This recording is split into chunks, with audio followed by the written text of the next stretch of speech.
અને પામ્યો દુઃખયાનંદ સમજાવ્યું તે શરણે નમો અને સતગુરુ શ્રી ભગવાન બોલો સત્ય ગુરુ મહારાજની જય।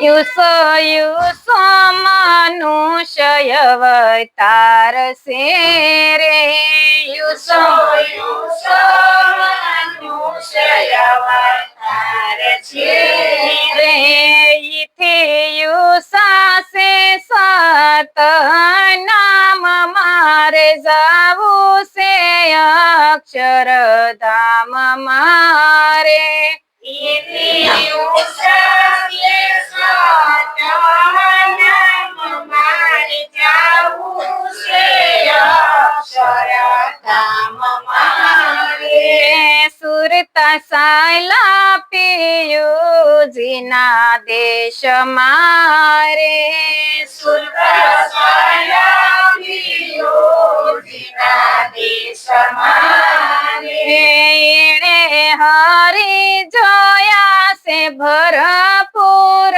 મારે જાવું સે અક્ષરધામ મારે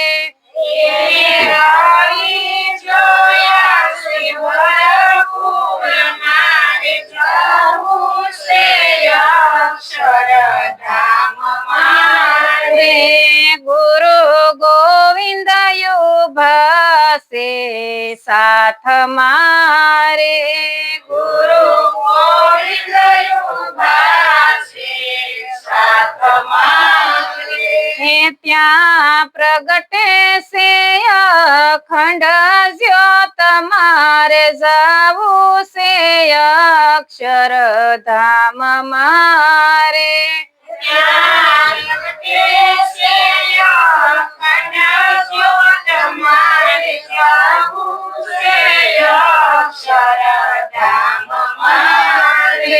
મારા યુરમાય ખંડ જ્યોત પ્રગટે રે મારા યુરમાય ખંડ જ્યોત પ્રગટે રે મારા અંતરમાં થયો સે પ્રકાશ મારે જાવું સે અક્ષરધામ મારે મારા અંતરમાં થયો સે પ્રકાશ મારે જાવું સે અક્ષરધામ મારે મારા અંતરમાં થયો સે પ્રકાશ મારે જાવું સે અક્ષરધામ મારે મારા અંતરમાં થયો સે પ્રકાશ મારે જાવું સે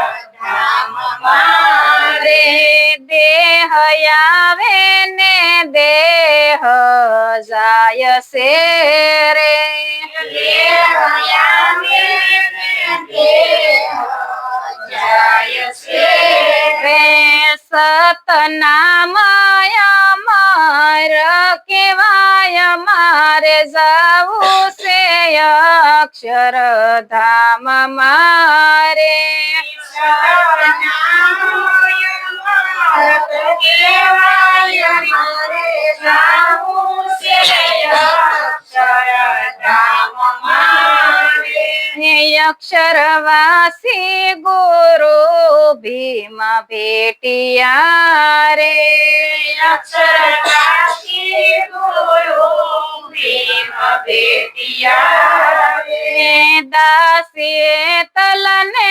સતના ઓળખાવ્યા રે મારે જાવું સે અક્ષરધામ મારે દાસીએ તલને સતના ઓળખાવ્યા મારે જાવું સે અક્ષરધામ મારે શું કીધું તો કે ઉષો ઉષો મનુષ્ય અવતાર છે એથી ઉષા છે સતનામ તો કે મનુષ્ય અવતાર છે ને એ ઉષામાં ઉષો છે 84 લાખ યોની છે, એમાંથી ઉષામાં ઉષો હોય ને તો એ મનુષ્ય અવતાર છે, પણ એની આપણને કિંમત થતી નથી. કારણ કે જન્મની મરી દર માની કુખે જન્મ લીધા રાખી મરીએ મર્યા રાખી નવી નવી માને પેટે અવતાર ધરા રાખી છે, પણ આપણને ઈ મનુષ્ય અવતારની કિંમત થતી નથી. કારણ કે અનમોલ દેહ મનુષ્ય અવતાર છે ને દેવોને પણ દુર્લભ છે, દેવો પણ એની ઈચ્છા કરે છે, પણ આપણને એની કોઈ કિંમત નથી થતી. એની કિંમત ક્યારે થાય તો કે આવા સંતો મહાપુરુષો મળે ને, એનું શરણ સેવો ને, ત્યારે આપણને આ દેહની કિંમત થાય છે. આમાં અનમોલ વસ્તુ પડી છે, પણ આપણે બાર ભટકીએ છીએ, આપણને કિંમત એની થતી નથી. કારણ કે બધા પશુ પક્ષી દરેકનું સાંભળવું હાડકું બધું કાયમ આવે છે, માણસનું કાયમ આવતું નથી. એટલે કીધું કે પશુ કી બને પનિયા, નરકા કશું ના હોય. નર એસી ઉત્તમ કરણી કરે ને તો નરકા નારાયણ હોય. નર માંથી નારાયણ બનવાની શક્તિ મનુષ્યમાં છે, પણ જો ધારે ને તો આપણે સાંભળ્યું છે, ટીવીમાં બધે જોયું છે કે કલ્પ વૃક્ષની વાત આવે, તો કલ્પ વૃક્ષ ક્યાંય વૃક્ષ નથી, મનુષ્ય અવતાર શનિ કલ્પ વૃક્ષ છે. મનુષ્ય પોતે કલ્પ વૃક્ષ છે. મનુષ્ય જે ધારે ને એ મનુષ્ય કરી શકે છે, બીજી કોઈ યોનીમાં કાંઈ કરી શકતા નથી. જેમ આપણે કહીએ ને એમ પશુ પક્ષી કરે છે, પણ જે મનુષ્ય પોતે ધારે ને એ થઈ શકે. કારણ કે ડોક્ટર જન્મતો નથી, ડોક્ટર થવાય છે. વકીલ જન્મતો નથી, બનાય છે. સંત જન્મતો નથી, સંત બને છે. પછી ભગવાન જન્મતો નથી, ભગવાન બને છે. કારણ કે એવા કર્મ કરે, સત્યની રાહે હાલે નથી, પૂજવા લાયક બને છે. અત્યારે જે દેવી દેવતા છે ને, એને એવા કર્મ કર્યા, સત્યની રાહે આયલા, એટલે એ પૂજવા લાયક બન્યા છે. પછી એમ કેવી કે આ કુળદેવી છે, એને આપણે નો પૂજીએ, નો નિવેદ ધરાવીએ, નો નાળિયેર વધેરીએ તો આમ થાય. ઈ કાઈ થાય નહીં. કારણ કે ઈ એના કુળમાં જન્મ ધર્યો, ઈ એના કુળની દેવી છે. આપણી દેવી કુળદેવી કઈ છે એની આપણને ખબર નથી. તમારી કુળદેવી કઈ છે તો કે ઘરમાં જે મારીને તમારી જનેતા છે ને એ કુળદેવી છે.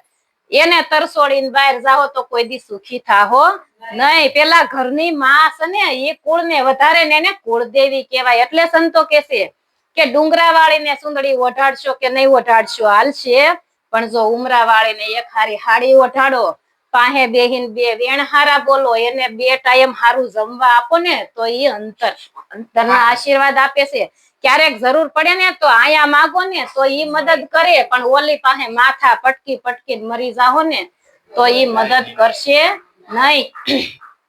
એટલે ગોરખે કીધું કે હે મનસા માલણી ગોરખ જાગતા નરસે, જાગતા નરસે તો તને મળે નિરંજન દેવ. મનસા માલણી ગોરખ જાગતા નરસેવ, એટલે કીધું જાગતાના પ્રમાણ આપ્યા છે. જાગતા કયા તો કે આપણે રાતે જાગી, રાતે હુઈને હવારે જાગી, તો એની વાત નથી કરી સંતોએ. તો આ તો તનની નિંદર છે. સંતોએ મોહ નિંદ્રામાંથી જગાડ્યા છે કે તમે આ ભવો ભવથી મોહ નિંદ્રામાં હુતા હતા, પણ એમાંથી સંતો જગાડે છે.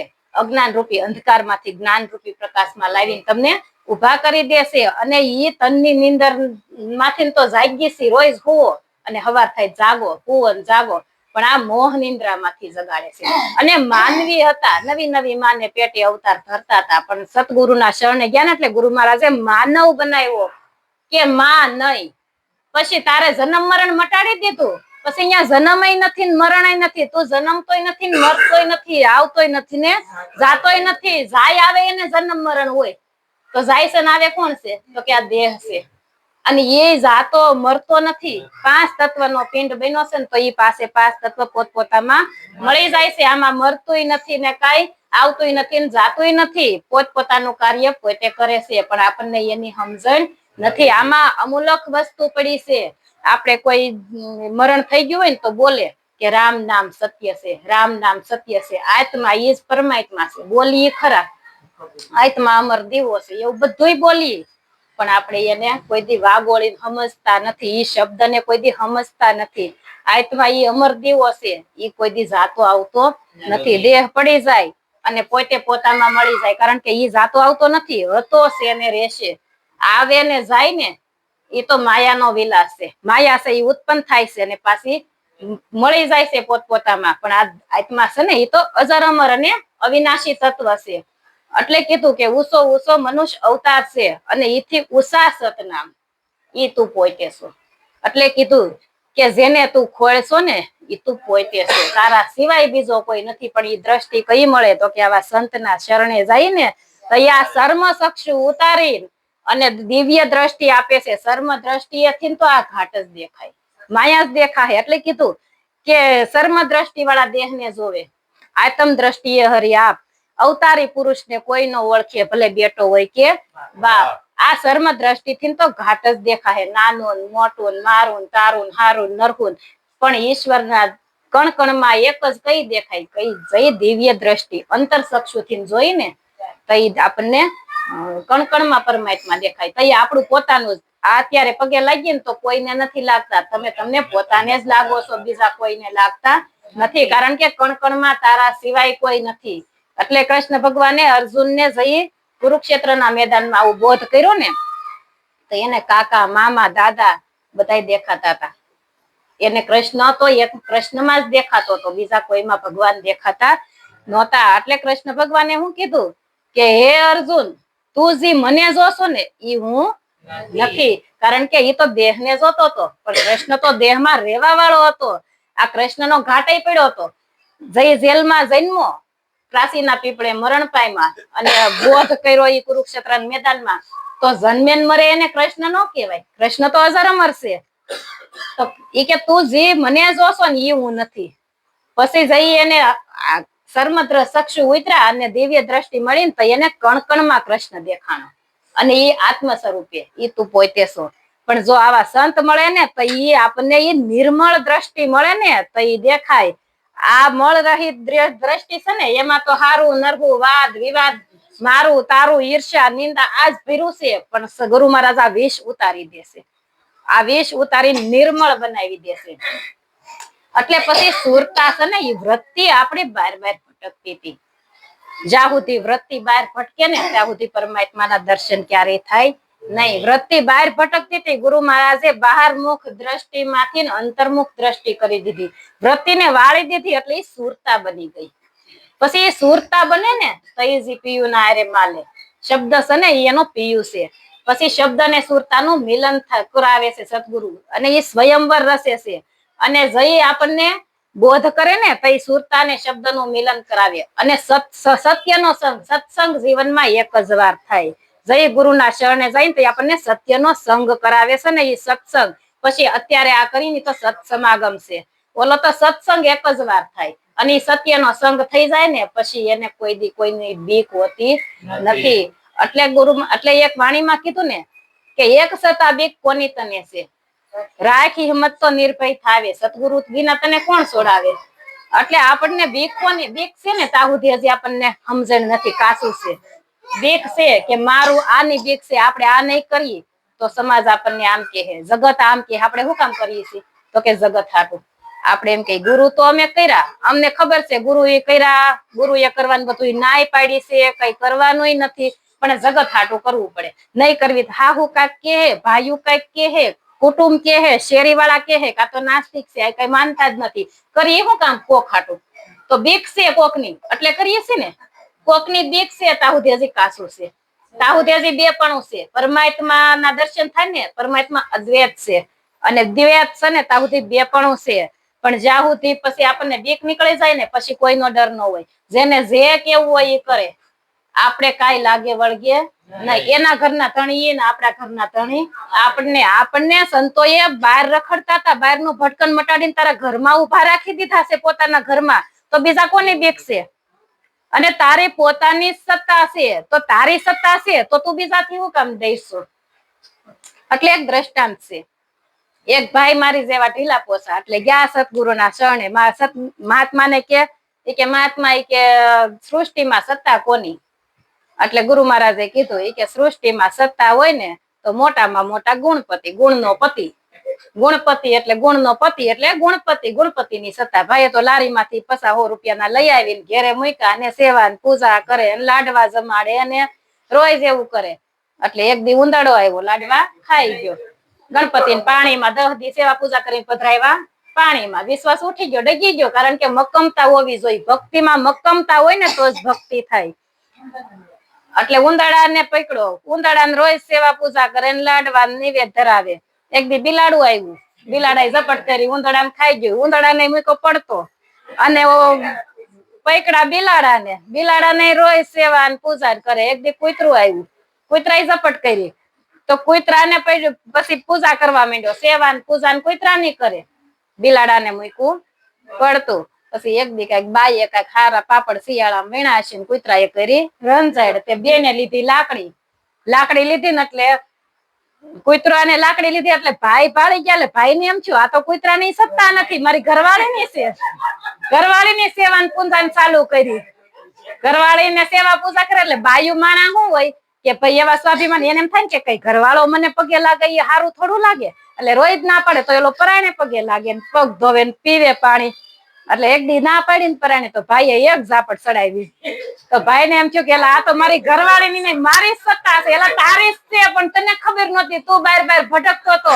એટલે કીધું કે કરબંધ બારની દ્રષ્ટિ, અંતર તપાસ તારું, અંતર તપાસ તારું.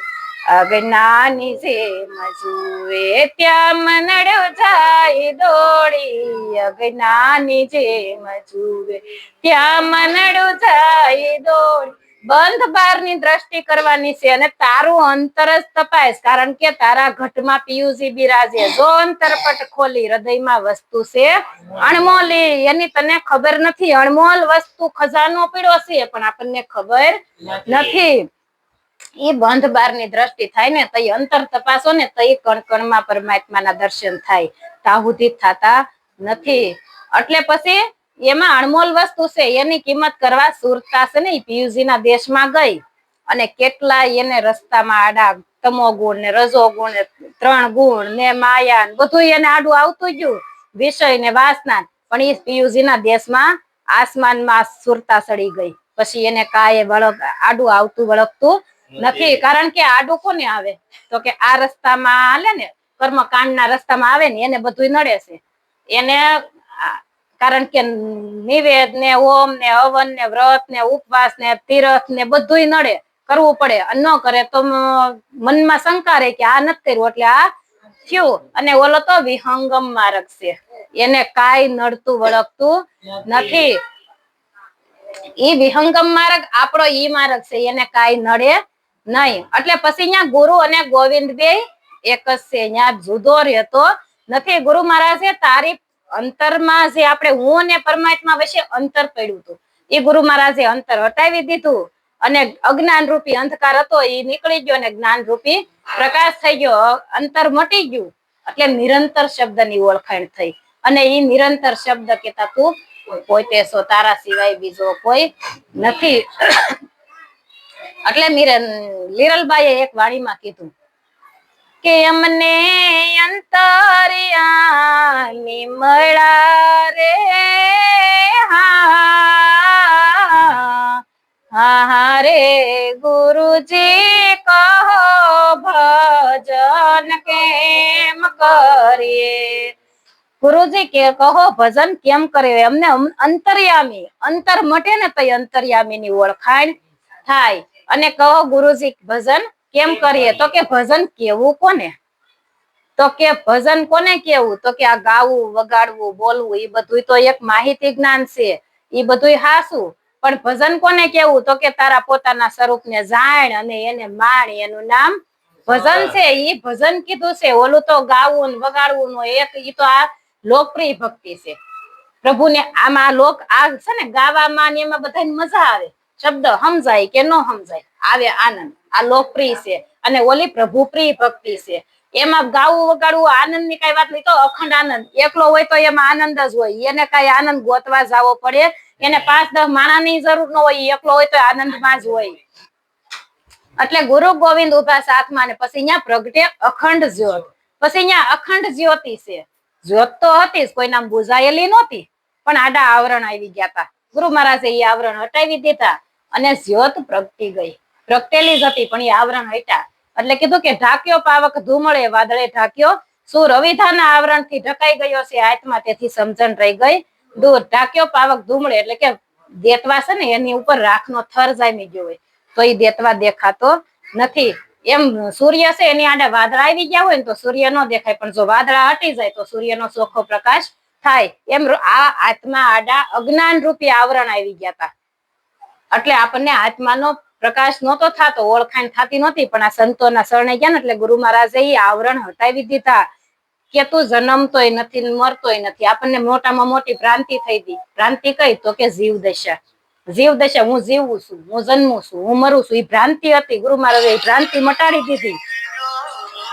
એ ભ્રાંતિ મટી ગઈ ને એટલે પછી આત્માનો ચોખ્ખો પ્રકાશ થાય છે. અને એ દીવાની વાત કરી, ઓલા દીવાની વાત નથી કરી કે સાંજે સવારે 2 ટાણા મંદિરમાં દીવો કરીએ, 1 પાવડું ઘી નાખો તો ઘડીક થાય તો બળી જાય. પણ ઈ દીવો તો ઘડીક થાય ને તો ઠરી જાય છે. રૂમમાં હોય ને તો એનું આ બીજી રૂમમાં અંજવાળા પડતા નથી, અને ઓલા અખંડ અંજવાળા થઈ જાય. અને ઈ દીવો એટલે કીધું કે દિલ દરિયામાં અખંડ દીવો દેખાવીના મારું મને ડોલે, ભ્રાંતિના ભરિયા ભવ ભવ ભટકે, સતગુરુ વિના તારા કોણ ખોલે. આ દિલ દરિયામાં અખંડ દીવો છે, અને ઈ દીવો બુઝાતો નથી. ઈ દીવો તો અખંડ છે, એનું અસ્તિત્વ અખંડ છે, એ સાક્ષી સ્વરૂપે છે. અને ઈ દીવો છે ને ઈ દેખાવી ના, કારણ કે એને તમે ઓમ જોવા જાવ તો દેખાય એવો છે નહીં. કારણ કે દેખાય કોણ? તો કે રૂપ હોય તો દેખાય. આ તો અરૂપ છે, એનું કોઈ રૂપ નથી. ઈ અરૂપ છે, ઈ અમાપ છે. ઈ માપવા જાવ તો માપી શકાય એવો નથી. ઈ અમાપ છે, ઈ રૂપ છે. ઈ દેખાવી ના મારું મન ડોલે. કારણ કે દેખાવી ના કઈ ડોલે? કે ઈ આપણને એનો ખબર પડે કે આ રીતે છે, એનો અહેસાસ થાય, એનો અનુભવ થાય, તો એ આપણને ખબર પડે. એ અનુભવ કરવાનો છે એનો. અને ઈ આ ભ્રાંતિ એના તાળા કઈ? સદગુરુ મહારાજે આ વજ્રના તાળા, તો કે આ વજ્રના અજ્ઞાનના તાળા હતા ને, એ ગુરુગમ રૂપી કુશીથી ગુરુ મહારાજ તાળા ખોલે ને તો એ આપણને એની ઓળખાણ થાય છે, નકર એ ઓળખાતો નથી. અને પછી ખબર પડે છે કે આ વજ્રના તાળા ખુલે ને તો ખબર પડે કે હું તો આવતોય નતો ને જાતોય નતો, દેહ આવે છે ને દેહ જાય છે. જે પોતે અંદર જે સતનામ રૂપે પોતાનું સ્વરૂપ છે ને એ તો અજર અમર છે, એ આવવા જવા વાળું નથી. પણ એ આવા કોઈક સંત મહાપુરુષ મળે ને તો એ આપણને ઈ ઓળખાય. અને પછી આપણને ઈ તું ને ઠેકાણે પરમાત્મા છે ને એના પોતાના સ્વરૂપ બનાવી દેશે. એટલે પછી કીધું કે તું માં હું પોતે મળી ગયો રે લોલ, જાજો ત્યાં તું નો તું દર્શાય જો, સતગુરુ શબ્દ અનુભવ્યો રે લોલ. ગુરુ મહારાજ પછી પોતાના સમાન બનાવી દેશે. પછી અહીંયા જરાય રંજ રહેવા દેતા નથી. એટલું બોલી મારી વાણીને વિરામ આપું. આપણે મહારાજને સાંભળવા છે. બોલો સત્ય ગુરુ મહારાજની જય.